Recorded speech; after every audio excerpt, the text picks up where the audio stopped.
हम ममता झा समस्त मिथिलावासी गोर लागे छी बटगवनी गावे जा रहल छी। सुनो हे नैन दो तोहर सहोदर बैसल कोन देश जाई हे। सावन मास उठल लहरिया ककरा सौ कहब सुनाई हे। सुनो हे ननदो तोहर सहोदर बैसल कोन देश जाई हे। सावन मास उठल लहरिया ककरा सौ कहब सुनाई हे।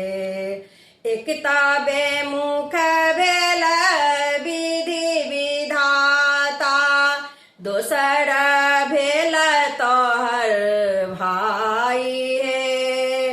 एकता बेमुख भेल विधि विधाता दोसर भेल तोहर भाई हे।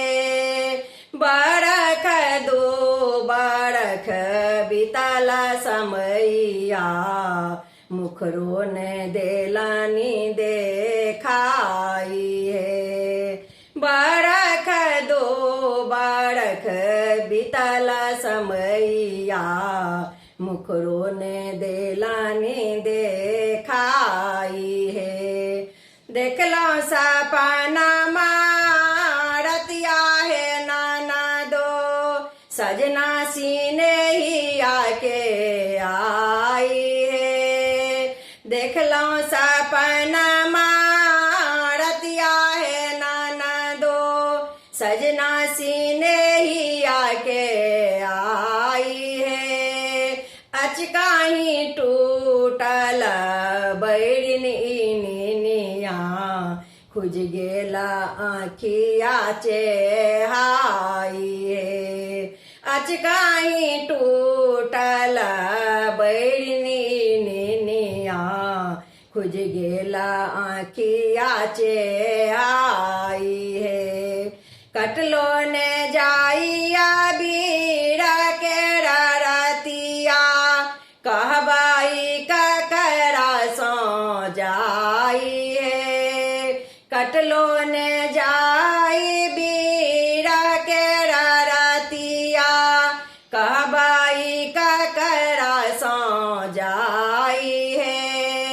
मन के मनोरथ मन ही रहल सजना भेलाई कासाई हे। मन के मनोरथ मन ही में रहल सजना भेलाई कासाई हे। जहिया सोमाधव भेलै परदेसिया जियरा लगेल ओराई हे।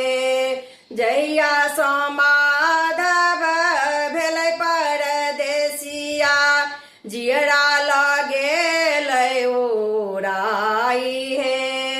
पिया बेदर्दी नाही बुझल मोहि देल बिसराई हे।